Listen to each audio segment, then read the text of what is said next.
If your brand belongs in the heart of the yachting world, this is where it happens. Yachting International Radio reaches over 1 million yachting professionals and enthusiasts every month, with 77 million impressions, 220,000 social followers, and 74,000 podcast subscribers. Our hosts are insiders, crew, captains, CEOs, trusted voices shaping the industry. This is targeted, high-impact advertising in a luxury niche. Visit yachtinginternationalradio.com/advertise. Your audience is already listening. Top of the morning, afternoon, evening, folks. It's Captain Liam here on the Bridge of Embridled. On today's Captain's Chat, we've got wonderful to have Alicia Store here, who's the COO of DSNM, but also the wonderful host of her own podcast, one of the first podcasts in yachting, called On the Bridge. How are you this morning, Alicia? I'm good, thank you. It's actually the end of the day for me. Morning for you, end of the day for me. Exactly. I can never get used to that. I'm going to be getting ready for bed in a minute, and you're just getting out of bed. Yeah, I'm looking for my second cup of coffee already. I'm like, and how's things been with you this winter? You seeing signs of spring so far, or? Luckily, I'm in the UK, and we are seeing the signs of spring. We are in our busiest period of the year. So for us in navigation, Superyacht navigation, March, April, May is crazy busy, which is brilliant. Touch wood, if it wasn't, then obviously we'd have a problem. So yeah, we've got a lot of boats moving, we've got a lot of new builds coming out the yard, and a lot of boats that have had refits and things coming out the yard. So yeah, we're lovely and busy, thank you. Yeah, it's good. Well, I think we've just made you a little bit busier with Unbridled project, because we're you can see the bridge behind me now. So we're trying to go paperless, which the vessel's 2009. We've got the Transis. And for all the audience out there that don't know, DSNM is probably the leader in a lot of different things they do with bridge, superyacht navigation, including Compass, which is a software, yacht management, navigation equipment, and training as well. What kind of resonates with you within that platform? Where do you see the passion projects for you? What do you get excited about? Oh, well, where do I start? So without sounding boring, everything. Yeah. So we have two companies. DSNM runs the management side and software side, which is Compass, which is what you and your guys have been having a look at. And then David, my husband, and I, we run the company together. And about 4 years ago, with all our spare time, we thought we'll start another company doing hardware. So about 4 years ago, we started a company called Navigates, and that specializes only on the hardware. So if you were going from paper to ECDIS, we would do the whole thing, replace it, set it up, etc. So yeah, it's fun because we get to build the relationships with the crew, and we can do everything. So hopefully once they're a customer of ours and we do a good job, they stay with us normally a long time, because we can do all of the charts and the publications, flags, training. And then when they're ready to make the move to digital primary, we can help them with that also. Kind of like a one-stop shop. We try to be, we try to be. Well, too many times in America, you work with one company who's the chart and navigation, then you have to work with an electronics company, and then you've got to work with a distributor of the hardware, and it's like, this is getting a little complicated. Let's just get the chart out and do the corrections, which is not the way forward. That is exactly why we started. So we have about 700 boats on management, and we had all these lovely crew coming to us that we'd sort of become friends with. We want to have a bridge refit. Who would you recommend? So we were recommending other companies and hardware distributors, and then they'd fit the equipment, but then they just wouldn't support it afterwards. So we were like, this isn't how we want things to be. We want to pick up the phone when there's a problem. We want to be that person who, we're going to help you sort this out. So yeah, that is exactly why we started it. And very fortunately, it's gone pretty well. And we've done some really big jobs, smaller jobs. And yeah, it's great. Like I say, because we can go from the very start all the way through and see it through and make sure that they're compliant and happy. So good. So, let me ask you this though, because Captain, and even I'm 47 now, and sometimes I feel I'm a bit old-fashioned in the way I do things, because I've done this a long time, and I believe in my binoculars and my charts. And that's good. You look out the window, so that's a good start. Rule number one. I always tell everyone, forget all that. The logbook, forget all that. Window first. Because I always thought, My biggest fear in life, and I'll be honest with you, was always being at sea in a life raft or a little boat and then being stranded and watching this big super yacht or this big yacht go past and not see me. And that's why I train all crew. I'm like, pretend you're the person in the little boat and you're broken down and you're drifting at sea and this big yacht goes by. So your job's to find the little boat. But we've got a lot of technology that's changing things, artificial intelligence and sensors and night vision. What's your advice for an older generation captain? I'm not saying I'm old yet. I was about to say, be really, really careful with the old there, because I think we're almost similar age. No, but I mean, as a captain, I know myself well enough, and all the crew say, Cap, you got to get that grey beard now and the patch, But, I do see technology pushing things. But what's your advice for people that are a little bit afraid of that technology, like connecting internet to the bridge and the connectivity of things? Do you kind of have a natural obstacle? Yeah, I think it's a really interesting subject, because we have definitely seen in what we do that there's a generational shift in the age of captains. Yes. Not that you're old, but we're seeing captains coming through at a much younger age. And yeah, I guess they probably would have a preference to using a digital format of charting as opposed to a paper chart.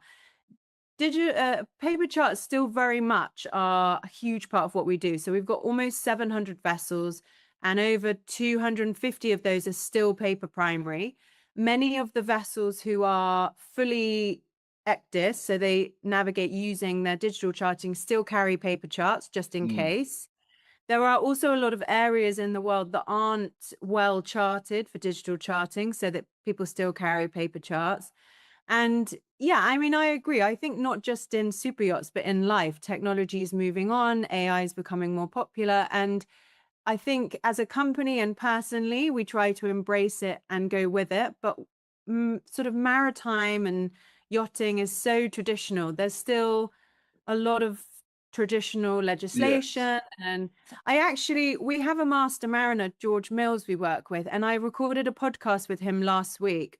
And we collated a list of questions that crew asked about common, frequently asked questions, debunking a few myths. And I said to him, what common issues do you see with crew on the bridge? And one of them, I think he said, well, they just don't look out the window. Yeah. And we rely too heavily on digital, technology, that actually everyone needs to be trained in both, because actually what happens if it goes wrong? So I think you can have all the fancy equipment in the world, but your procedures and your practices will always be based around the things that you would have learned when you did your qualification. So don't worry, they won't be getting rid of you just yet. Oh, I can keep my binoculars, because I know we're segueing a lot from what I wanted to talk about. I really want to talk about the podcast. It's been out 2 years now on the bridge, but we are on the bridge talking. So the final point I want to make, though, is like bridge resource management, and that's where I spend a lot of time. Like the relationships on the bridge. When I look at incidences that happen at sea, I see the tension between, a lot of times the reports indicate the tension created on the bridge between the helmsman and the officers. That's one of the core factors of the incidences. They don't want to say anything, or they don't agree, or they do agree. And a lot of times when I choose my watch partners for a navigational passage, I put so much thought into the teams. And a lot of times I choose teams that don't get on too well, because sometimes they're not focused. Sometimes, you know what I mean? I have to choose a strong officer with a junior crew who needs to learn, and I have to balance those relationships, because it's when you get two people that get on too well, sometimes they're not engaged in the actual problem of navigation, Yeah, 100%. Well, that's really interesting also, because that's one of the things I chatted with our master mariner about, because he'll often go on to do risk assessment and training on a bridge. And he'll speak to the captain before, as long as obviously it's safe. He'll quietly turn off the GPS and see what happens, and see what happens to the alarms go off, and the crew have never heard the alarms before. How do the systems work when that's happened, and how do the crew communicate? And his one main piece of advice of best practice on the bridges communication. He said he'd been on, bridges where bad things have happened, but the captain had created an environment where the most junior member of crew could say, "Captain, so-and-so's out the window, blah, blah, blah." And the captain would be like, "Great, thank you. I can see it, but thanks for letting me know." And the worst situations were where you're on a bridge where that junior crew member maybe once stood up and said something and everyone said, "Yeah, of course, we know it's there. Don't be stupid. We don't need to hear it." And then he wouldn't speak again. Yeah. So yeah, like you say, creating that team, good communication, setting an example that no question is stupid and everyone's opinion is valued is exactly what he said. Yeah. So that's same. Yeah. I mean, I must have been at sea a long time together then. That's what sometimes I feel like years at sea are like cat's years. It adds up. It's like 2-3 years is one. But I'm passionate about it. I love it. And the reason I put so much into junior crew is because I see that's the future. And if I can take a junior crew member on the bridge, and I teach them responsibility of steering, responsibility of lookout, they they develop these skills that when they go to their courses, they're like, "Yeah, I did that. I did that." And all the other crew on the course are like, "Well, our captain would never let us change the radar." I was like, "No, change the radar, break it, do everything you need to do, like learn it." You know what I mean?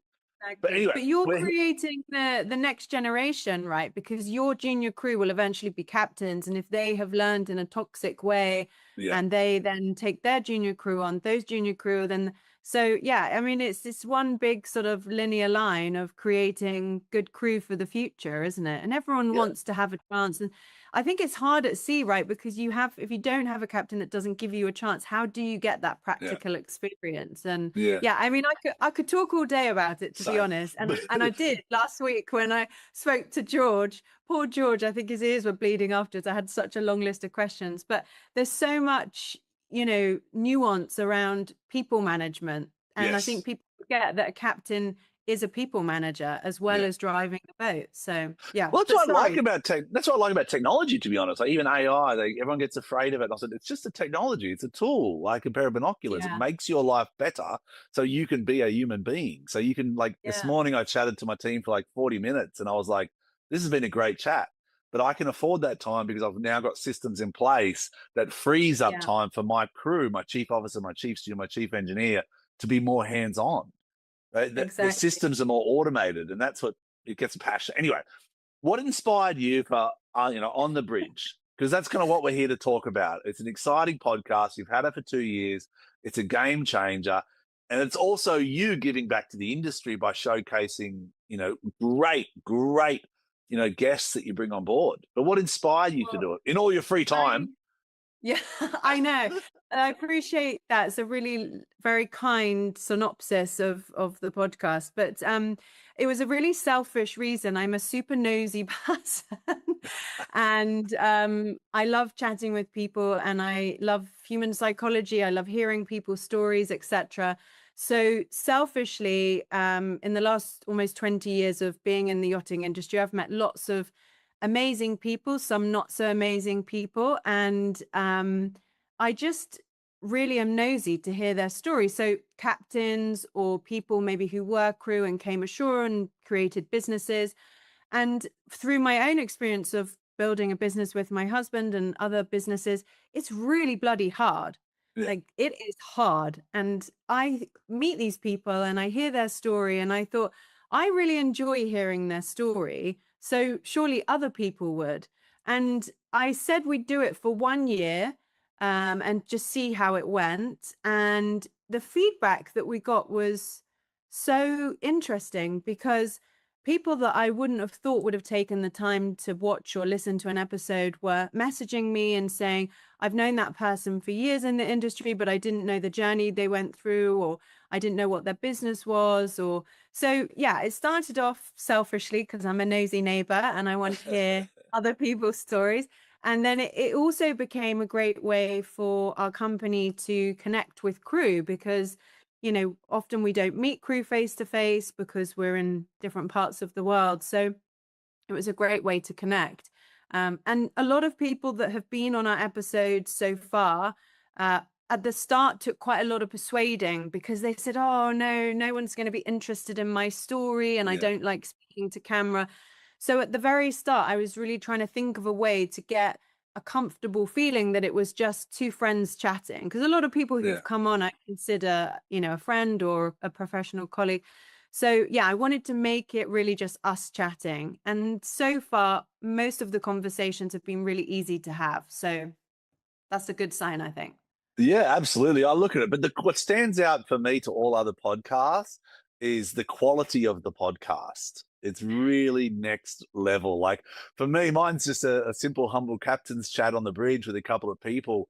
And it's evolved. And a lot of people have said you need to invest in it. And I never really got it until I saw your podcast. And I've heard yours a lot. I've never seen, you know, and I saw the webpage. I'm like, that's the difference. It's that standard. But for me as an active captain on the boat, I want to catch people in the moment and hear their story. Yeah, You know, exactly. a lot And of I think what you're doing is exactly what we're doing, but we're just fortunate to have a place to sit in one place. But you're doing it well. I have done a couple on the bridge. okay, But, yeah, yeah, with people on the vessels. But yeah, I mean, ultimately, what you guys are producing is the same. You're sharing people's stories, and you're doing it in a way that they feel comfortable to talk to you. So it's authentic. And yeah. there are a lot of, I mean, I listen to a lot of podcasts, and I listen to a lot of audiobooks. That's how I spend, you know, my time in the car or in the evenings, how I relax. And because of that, I feel like I had a really good idea of what I did and didn't want. And I didn't want it to be formal and, you know, Cold. sharp. I wanted Yeah, it you to want to be be relaxed warm. and yeah, a little bit of, you know, just chit chat. So yeah, we're doing something similar, but just in a different location. And the production of our podcast now is run by a company in the UK, and they do a lot of podcasts and a lot of videography. Two guys from Kindful Creative. They're amazing. I don't want to publicize their name because I'm No, worried then don't they'll do that. busy. Keep your But secrets. Keep your secrets. You yeah, know. exactly. And they really are such nice guys, and they actually don't know much. Well, they don't really know Yeah. anything about the yachting industry, but they've really taken such an interest in all the guests, and they're the ones who create the sort of tone and the vision of the setup. So I do all the research myself. I pick the guests myself because I'm nosy and I like that bit, and create the questions, but they do all of the production and the editing. So Yeah. yeah, I'm really Well, I'm happy. honored to have you on because it feels like, you know, meeting a famous So, person type of thing. And I meet you, I'm like, oh, she's famous. You know, maybe my infamous. I wife's don't trying know to get me about to grow a famous. beard. Infamous, yeah. No, I mean, you really have changed the industry because, like you're saying, the people that you interview are really high-end professionals that have really made a mark on the industry and changed it, but you don't hear their stories. And that's the Yeah. connection I think is really unique with On the Bridge. It's the people behind the scenes that you're bringing out, and you're kind of telling their story because I think the future of life and you know humanity is the experiences we can share together Yeah. and And trying to make connection. that connection, the connection exactly, and it Yeah. can be done in these formats. You know, that's what I kind of enjoy about it. Like for me, I'm in Seattle here, so I get to speak to someone in England, and I'm like, oh, that's fancy. It's a nice way to start my day, you know. Yeah. I think there's a lot of I mean, use social media and I like social media, and there's a lot of content now available to us. It's very short form. So, you know, with TikTok and Instagram, it's all about that quick fix. And that's, you know, that's what I didn't want. That's why I wanted us to sit down, have a cup of coffee and have a chat. And actually, it started because I was at Met Show in Amsterdam, and we were having a drinks party, and Chris Gartner, who's the captain of Black Pearl, came with his lovely partner Anne, and we'd had a few spicy margaritas, and I said to him, I would just love to sit down and pick your brains for like 5 minutes because of the career you've had. No, he said, no one will be interested. I say, you're joking, you know, you big sailing yachts building and captain, and that was 2023. So it took me about 9 months to sort of get it all in place to start. And I only just managed to interview him last year. But Oh, he wow. was the first person. Yeah, he was the first person I spoke to, and he agreed to do it. But he was traveling a lot with the vessel he was on at the time. And so I managed to do it in Cannes in September. Black Pearl was at the show. They were so kind because the boat was in the show for showing clients for charter. And we had to get on the boat 8 a.m. in the morning, and we literally had to get everything done within an hour, and all the crew were prepping the boat. They were so kind. So yeah, he was my initial sort of, I wanted him on first, and I only managed to get him on last year. But yeah, that's what sparked the interest. I thought, if I'm interested in this, surely other people will be. So yeah. Well, I'm going to go listen to that one after this. I think that'll be a fascinating one. I'm trying to get Duncan Bray on, because like you're saying, for a year I've been trying to get Duncan Bray, and we don't connect. Like, we just don't, our schedules, and it's like, but one day I'm going to meet these people that I've seen in my career. They've been almost mentors without knowing them. You see them, they're legacy captains, and Len Beck, and the names can keep going. And I'm like, these are legacy captains I just want to meet. You know what I mean? And that's, I do enjoy it. But Yachting International Radio has kind of changed that a little. They've created a space that a lot of these voices can be heard. How important is that collaboration in an industry like ours, where everyone kind of wants their little piece of the pie, in a sense?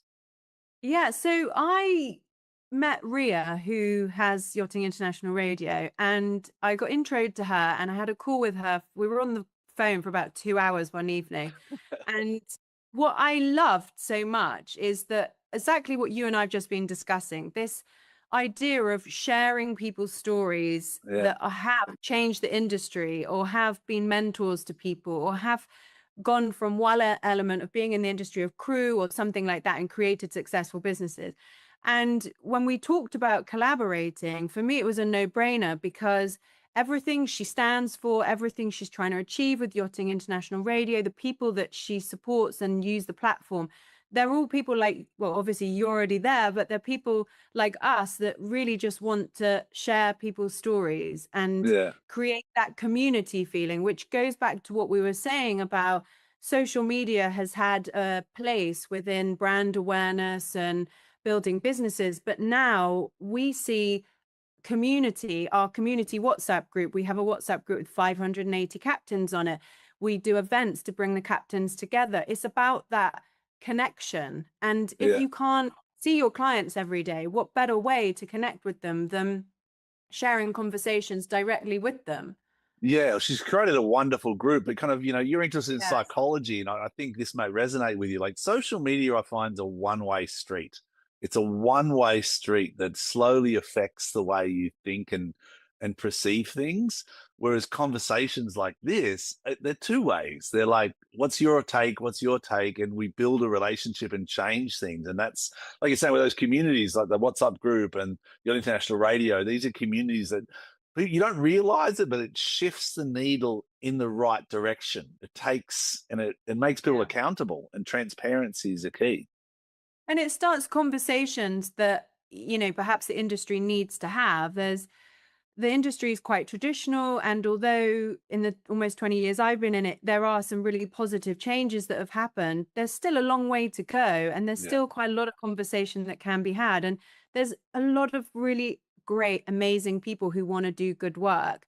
And having these conversations and having podcasts and, the video interviews allows people to connect in a different way. And social media, like I say, has had a really important place, but I feel like we're going full circle actually now. And now we've had our quick fix of, quick content. Now we want something a bit more long form and a bit more meaningful, and something sparks a bit of interesting conversation, not just a 30-second video that you can't even really remember once you've scrolled past. So exactly. I feel like this is a full circle. We're sort of going back to wanting that human connection. Very much so, yeah. And it was an interesting journey, but tell me about you. This is your story. COO on the boardroom, from Sunseeker to becoming COO of DSNM. Your journey's been quite incredible. Take us back a little bit, if you don't mind, because there's obviously highs and lows and challenges in that. But what's been one moment that stood out? Like, is it a transitional period between companies, or? So I worked at Sunseeker in my very early 20s, and it was brilliant. I worked for the brokerage, and I worked for a really amazing guy, John Watts, who sadly not with us anymore, but he was great. And I then went and did a couple of other jobs in sort of events and stuff. And I did love the yachting industry, but there wasn't really an opportunity. And then I met my now husband, and he had started DSNM when he was in his early 20s. And his sister was Wow. going on maternity leave. Yeah. And he said, would you come and work for the company? And we'd only been together a few months. So I was thinking, Mm. Uh, I don't know. I don't know if this is going to work, but I agreed. I said I would do it for 6 months. And then 18 years later, I'm still here. So when I wow. started, yeah, there was just 4 of us. I know. Well done for not killing each other, I think is the important. Exactly. Yeah, exactly. Yeah. There was 4 of us, and the company had about 30 clients. And yeah, we in that 6 months, we worked well together and it all went, fine. And his sister then came back from maternity leave, and the rest is history. We've sort of just grown from there. So it's interesting in the sense that I've worked with my husband for almost 20 years, and he is my biggest fan. Mm. So he he literally pushes me. If I come up with some weird, crazy idea and I'm like, I don't know if I can do that, he's like, you can do it. You can do Yeah. it. And I've had the most amazing support, and vice versa. I'm his biggest fan. The good thing is also we know each other well enough that if we are doing something stupid or, we're a bit out of line, we tell each other. Yeah. And over the last sort of 10 years, I would say our roles have really separated. So I'm operational. I look after all the staff. I do the hiring, firing. I look after the finances, branding. And he's very much focused on building the software and sort of building relationships with suppliers. So our roles are really different now. And I would say that helps a lot because we don't step on each other's toes anymore. Yeah, well, Sometimes. that's a wonderful success story, and I really appreciate you sharing it. You've kind of, I think, the other key is you've stayed away from that brokerage side of things too, which is a very competitive, kind of Yeah, it cutthroat, wasn't for high me. stress environment. You know. Yeah. I mean, the experience was amazing, and I got to meet lots of lovely people. But what I realized was that sales is not my strong point. Whereas David, my husband, he literally is fantastic at sales. But I'm sales isn't my thing. Organization and sort of planning and forecasting and building the Yeah, brand awareness was my thing. And so that actually, when I visionary left approach, the visionary. a little bit, yeah. I enjoy all that part. Whereas the sales, I didn't like the not knowing when a sale might come. You Yeah, could go 6 months without selling a boat and then yeah, sell 3 in a week. I didn't really like that. So yeah, it worked out well because, as I say, Dave is very much the sales side of things. Obviously, now we have a wonderful team who do sort of all the selling and managing with us. But yeah, when we first met, he was very good at selling, and I realized that wasn't for me. No, I think I'm the same as you because it's quite funny. I get a lot of these products, like they get shipped to me now because of social media and stuff, and I arrive back to the boat and I get this product on the bridge and like, Kat, we just want you to do a reel A or a video, post or yeah. something, and I'm like, I drive ships for a living, I'm in the experience business, not the selling business, and even Yeah, brokers are like, you should become a broker one day, and I'm like, I'm not here. I don't want to sell anything. I sell experiences, and I love when yeah, clients have a good time. Like for me, my moments are when a client is relaxing, they're with their family, they're engaging. That's what I've spent 25 years doing. I can't just switch all yeah, of a sudden and change to something that I'm not that passionate about. Like I love going to yeah, sea. Like I see myself as like 70 with a big grey beard and them old captain's hat, on a little ferry or anything. As long as I'm kind of out at sea, I really get that passion from that, helping yeah. others. But also when you're creating and delivering those experiences, the people there have already been sold the dream. They've bought the Yeah. charter, they've bought the boat. Whereas when we went to Cannes show last year, and we were very fortunate to sort of spend quite a bit of time on a boat we look after, and it was in the show for sale. And I have to say, it brought a whole new level of awareness of what the crew go through to sell the boat. I knew they worked hard, but I just sort of assumed that the broker sort of did everything, but the crew were doing tours and they were Yeah. selling the dream to the people. Look, this is where you'd sit and have breakfast, and these are the experiences we've had. And last summer we did this, and the Yeah. broker's there and he's sort of chiming in. But ultimately these crew are the ones that live and breathe it every day. Yeah. And I had a that and the hand brushing of carpets. Wow. Whole Yeah. new respect. Yeah, it's hard, isn't it? It's hard. I mean, as a crew members, I see them and I'm so grateful for them, but I'm also so afraid because of with the mental health's a big thing for me because Yeah. I've done so much in my career and I see these junior crew come in and I'm like, look, good luck. It's not easy. You need tools, you Yeah. need support, psychologists, therapists, wellness days. You need to take time off. You need to call family because it's not fair what they have to go through between one day they're looking after a client or the owner, the next day they're selling a boat, the next day the boat's sold and it's a new owner and it's a new client. Yeah. And that's not normal. Like most jobs, you're working for the same owner, and after 3 or 4 years, you want to progress or you move up. Yachting's different. Yachting's like next week, Unbridled could be sold. Like you just never Yeah. know. Well, we said that when we were on board, we were talking to one of, I think he was the second officer, really nice guy. I said, is this weird for you? You're trying to sell your home because you live on board and you're showing people around and you're trying to sell this to them. And if they buy it tomorrow, you might not even have a job. Yeah, Or, you put yourself out of the job. Yeah, by doing too good a job selling it. But no, I think there's I mean the dynamics now of crew on board is quite different even to when I joined the industry 18 years ago. And on one of our podcasts, actually, I chatted with a recruitment agency that's well known in the industry. And it's one of the things we touched on. And they said that you have to be honest with crew when they come and say, look, this isn't for everyone. It can be the best job in the world if you get a good captain and a good boat and a good, but also it can be really hard. And there's this social media expectation that everyone watches social media or TV programs and you think, oh yeah, it looks so glamorous and it looks so easy and you get paid loads of money. But actually the reality is different, isn't it? You work really hard and okay, you get paid well, but you're away from family and maybe you've never lived away from home before. And there's a whole different thing going on there than just it being super glamorous. But it's also, but it changes quick. Like you can have the same crew, and in a week, the same crew that was smiling and laughing together last week are not laughing and smiling. And I'm like, what happened? And all of a sudden, I figure out there's some story, and I'm like, well, okay, let's address this, people. Let's get past this. We're all things people just managing. compound. Yeah, people managing is the hardest job in the world. I say this, it is the hardest part of my job. We have 30 plus staff. Oh, wow. We turn over X amount of money and people think that that's the thing you focus on. I'm like, no, making money is easy. You find a product that people want, you do it really, really well.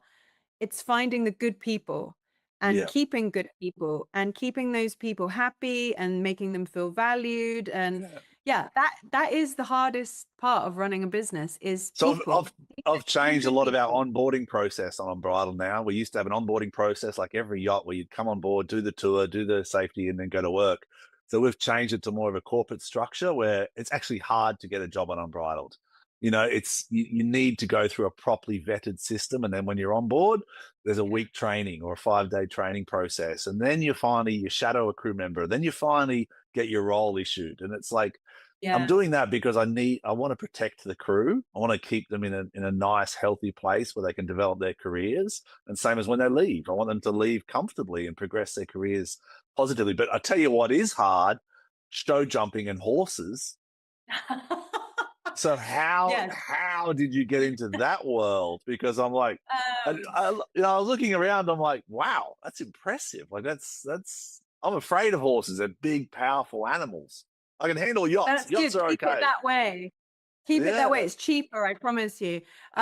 So I've been riding since I was about 13. And then in my sort of 20s, I did it a bit more seriously. Never professional, always just sort of amateur level. But yeah, I used to jump all around Europe and we used to do a tour that started off in Spain and we'd go, it was amazing. And the thing was at the time we had no children. So Dave and I would literally pack up sort of March time and we would just work on the road. The company was a lot smaller then as well. So it didn't need so much of my time. But yeah, I have horses now. I don't ride as much as I'd like to, but I call it my therapy. So every now and again I'll say, I think I'm going to give up riding because, you know, the work's so busy and we have a little boy who's 5 and he always says to me, please don't, you're a much nicer person when, you know, you have it as your outlet. So I try and ride a couple of times a week. It does mean getting up super early in the morning. But yeah, it's worth it. Keeps me sane. And yeah, it's But also how do you? taught me a lot of patience and you know, it teaches you to fail successfully and get up the next day and just get on with it because most hobbies, most sports, tennis, golf, whatever, it's just you. With a Yeah. horse, you've got a 700-kilo wild animal that you're basically trying to make jump colored poles. I mean, it sounds weird actually when you break it down. And you can train and train and train, and one day you win and the next day you're dumped on the floor. So it has, I would say, made me quite good at getting up and being like, okay, what's next? Let's try Let's again. go. Let's try again. Yeah, But exactly. let me get Yeah. into the mind. Like, how do you? How do you develop that relationship with a horse? That makes no sense to me. Like, how you get a horse to jump over a colored pole? Like, it really.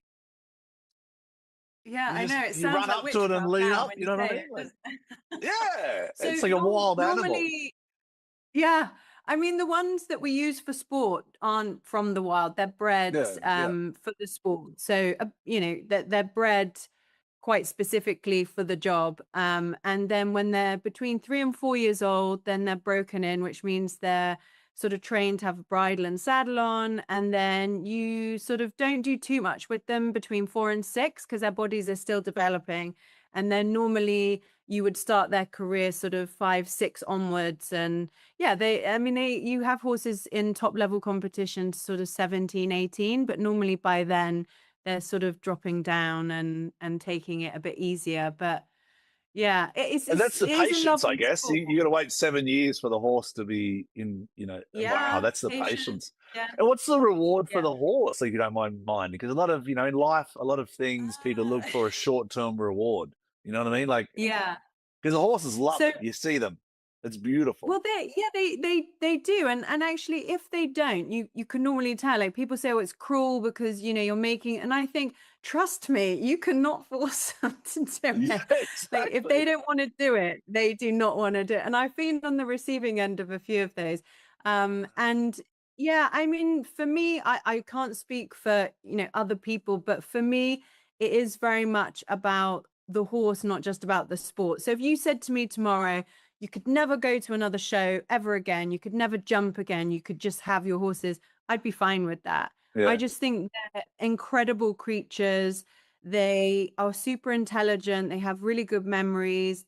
When I walk in the barn, the horses hear my voice. They'd be able to recognize my voice. And okay, I do give them a lot of treats, but you do build like a relationship with them. And sometimes even if I'm not riding, I just spend time with them. I take my little boy, he'll help me muck out the stable. So yeah, that it's therapy basically. I try and put my phone on Wow. silent. And when you are, well, with a lot of crew, all day, every day, your job is to be the person for your crew. And Yeah. my job every single day is to be there for 30 odd people. When I'm in the office, I'm there for everybody else. And I love it, but it sort of drains your cup a bit. And Yeah. then when I go to the courses, I'm just there. I don't get asked questions. I don't, Yeah. no one's telling me this. It's just, yeah, it's But it must be therapy. like a That's why I zone, like. but you must get into the flow with it when you're on a track and you're racing and the horse knows it, and you kind of Yeah. lose that. I don't know. It's like I used to do a lot of diving with sharks, and then I was married with kids, and now my kids getting old. I'm getting back into diving with sharks. It's Uh, similar, right? Because the risk of death is high. So Hi. skiing is the only other thing I've found in life that I do that I don't think about work. Yeah. So Yeah. when I'm riding, they call it having the feel, right, of the horse. So you feel the movement, you feel what they need, what they're Yeah. doing, and skiing's the same. When I'm skiing, I really have to focus on skiing. So I Yeah. can't think about work. It's the only two things I've ever found. And they're Everything very different else, for me. It's golf and sharks and diving with golf, diving really? golf, because golf I'm not very good at golf, and therefore it puts me in a space where I have to mentally Yeah. concentrate, and then I have to control all your emotions. It takes you in different places where you can't see Yeah. any hope in life. Like, how is this little white ball winning? Like, how is this little? But I'm the one controlling the white ball. Like, it really. Yeah. I don't know. I enjoy it because it takes me away from the intensity of yachts and demands, and it puts it right down to a grounded walking with a little stick that's shaped funny and trying to get it into a little hole, Yeah. and it just But puts it's me in far my. more technical. It is technical because my It is husband technical. plays golf and he's good. And I thought, how hard can this be? So went and had some lessons. And I'm actually okay. I can hit the ball pretty well. I've got my own clubs. But I got home and I said to him, I owe you an apology. I've always Yeah. thought that, you being good at golf was just easy, but actually just the grip, the stance, everything. Yeah. And we've got a couple of really good friends who are professional golfers. And I have such a respect for them in their careers after trying to learn golf. I'm like, wow, okay, Well, it's that's the not same as just hitting horses. the little No, it's an art. Like, it is an art form because you have to come up with ideas and your approach. But it's like you're saying. I think in life it's important to take your mind in a place where you're not always under those pressures. And whether it's horse Yeah. riding or skiing or golf or sharks, that's your outlet. And it's very hard to do Yeah. that in such a high stressed world we live in. What's your advice for people, even within your company, though? What's your advice for people in your company or people that you'd like to say, develop their mental endurance in life? Oh God. It's hard actually. Mental endurance, having thick skin is extremely difficult. I think also being a female in our industry Yeah. can be extremely difficult. And I grew up in a household with my grandmother and my mother as role models. And my grandmother was the most tough, self-confident, 5'2" Scottish lady you would have ever met. And in our household, there was never what if I do this? It was always, when are you going to do it? So I Yeah. grew up a self-confidence, but also with a mentality that I could actually do anything I wanted. Why couldn't I go to the moon? Why couldn't I be an astronaut? Why wouldn't I be a doctor? It was just a mentality in our household. And in our industry, I meet a lot of women particularly who maybe haven't grown up in that environment. And it is difficult because it is a lot better than it used to be, but there's still very much a sort of difference between opportunity and respect from, whether you're male or female. The other thing is my partner, Dave, is my biggest fan. So I constantly have that support in my life where if I'm trying to do something, well, you'll do it. I know you'll do it. It might take you a while, or it might, I've never actually had self-doubt in myself because I've always had people around me that have shown me. My mum was a single parent. My grandmother was this exceptionally confident person. So I've always had these people, these role models who you just get on with it. You just do it. So I think actually mental strength is extremely hard. It's probably a skill that needs practice and it needs working on. I don't think necessarily it comes naturally, but for me, age also has helped a lot. Because the older I've got, the less I care about what people think. And I think that's quite freeing. So I have this amazing group of friends, small group of friends, and I've got my family. And then I've met all these incredible people in the industry who I would consider friends. And if I meet someone and I think they're not for me, they're not for me. And I'm absolutely fine with that. And obviously I would never want to upset anyone I cared about. So family and friends, I care about their opinion. But that's one interesting thing, putting yourself out there on the internet, like I've done on the bridge and my social media. Yeah, you get comments, you get people saying things. And I just think, I look at that person and I think, do I respect you? Would I want to work with you? Would I want to be friends with you? And if the answer is no, why am I going to care what they think? They don't even know me from the start. But yeah, I would say age has definitely helped. My husband says that I have this incredible skill to not care what people think and never hold a grudge.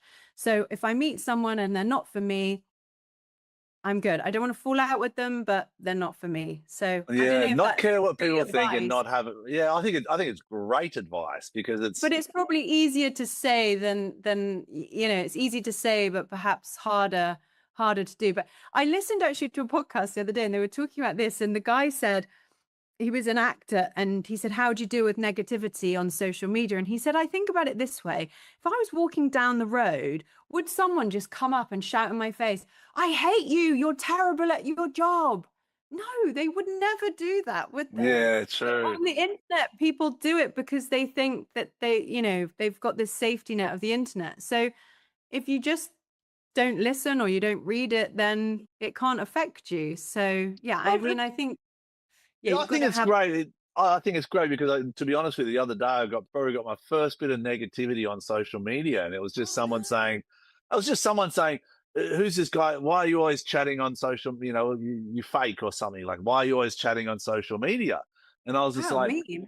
and it just stuck with me for 48 hours. And I think now I'm releasing it. So I really appreciate your advice, because it Oh, shouldn't affect me. But what I do with crew is I tell crew, double down on you. You are the biggest yeah. asset you have.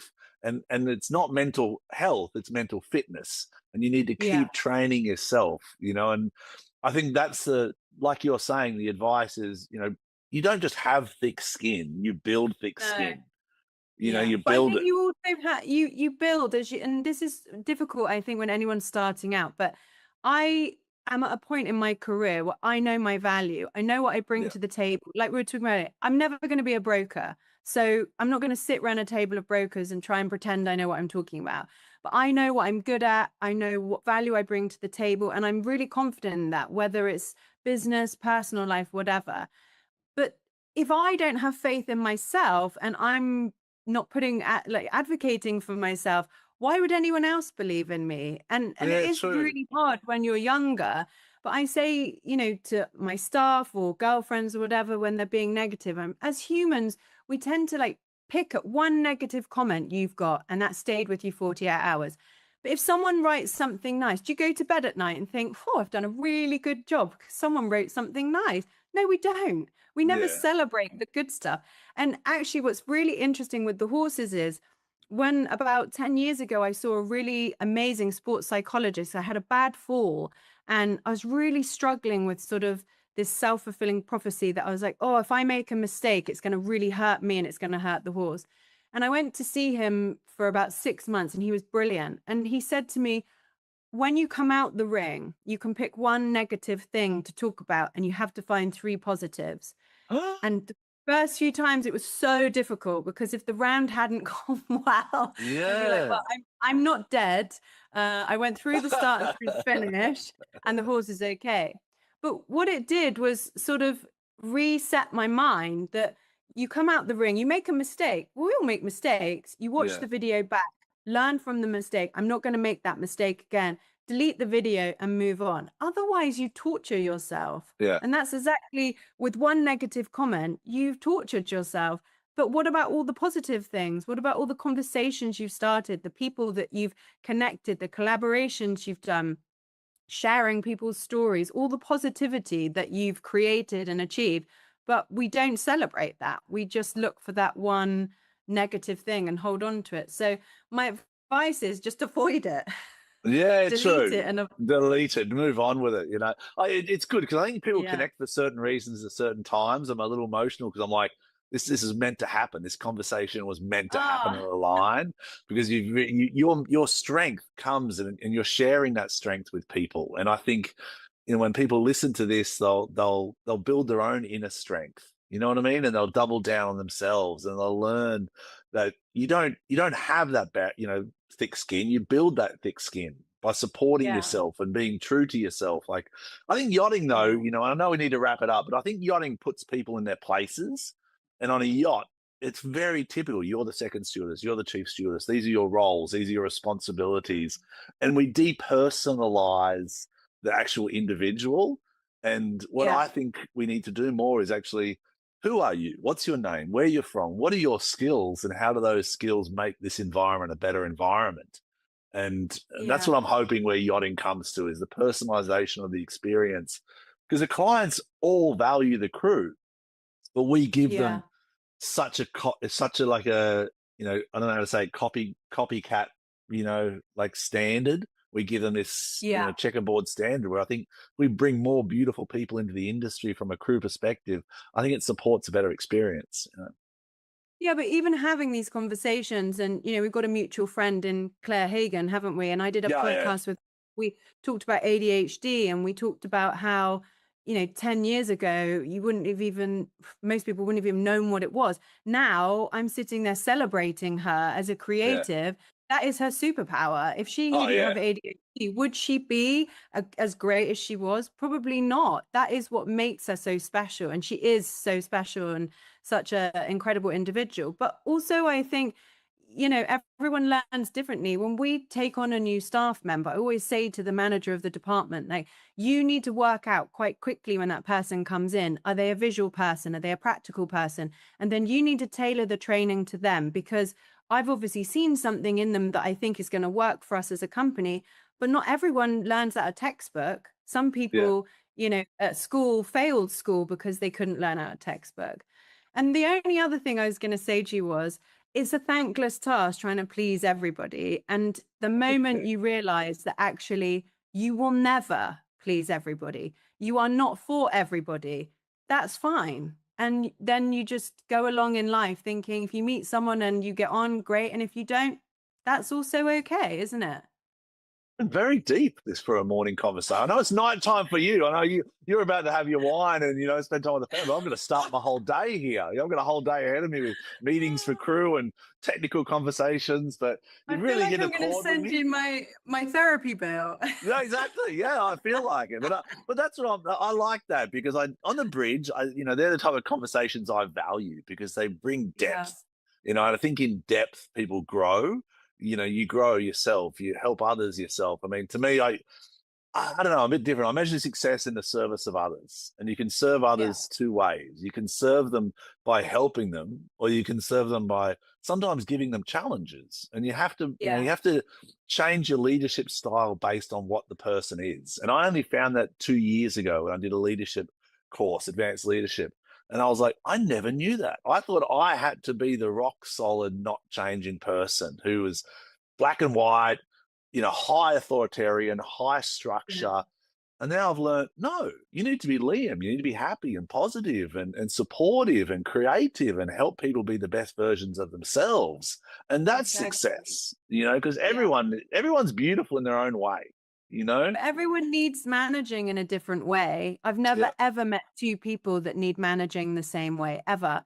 And the more people that I interview, the more people that I recruit, the more that is just so true. And if you try and fit everyone in the same box, that's never going to work. And then you end up with unhappy people. So I think actually, I mean, leadership's a whole nother conversation, but I always say to my managers, it's their responsibility to recognize how to get the best out of that person. And that might necessarily be how I would get the best out of them. But everyone, you can skin a cat however many ways. Like, everyone does things differently, but as long as the end result is right, then it doesn't matter. It's also the responsibility is on the leader. It's not on the person to perform. It's on the leader to give them the platform to perform the best they can. But we could go on for hours, but I've got to get back to the crew. I know I've got a busy day here. Do your day job, do my day I job. know, I'm going to bed now, so. All right. Well, you've really made my day. I can't thank you enough for your time. I mean, I think people know how to get a hold of you, but if not, DSNM,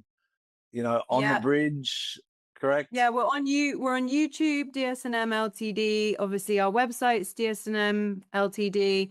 We're on Instagram, Facebook, LinkedIn, etc. So all of the normal channels. Yeah, and on Yachting International Radio shortly as well.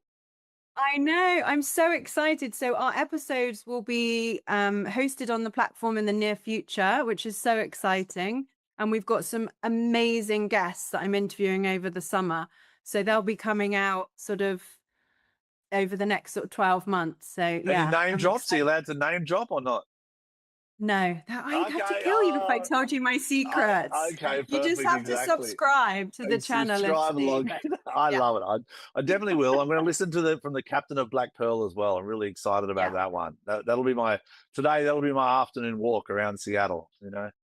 Well, this one, Chris Gartner one's only a short one, so you can fit in a short one, but I'm hoping to not pin him down. That sounds wrong. I'm hoping to be able to catch up with him in a longer length interview. But yeah, there's some good guests on there. And like I say, we've got some really nice ones coming over the summer. So I'm excited to sit down and chat with them because I'm a nosy neighbor, aren't I? So that's We've what I got to like be to in do. life. It's all about human connections. It's all about human connections. Exactly. But I Yeah. appreciate your time, Thank you Alicia. so This is much. Captain Liam. And once again, thank you. Everyone out there, be safe and connect with others, I guess, is the key for the day. Double down on Yeah. yourself and Thanks connect with very others. much.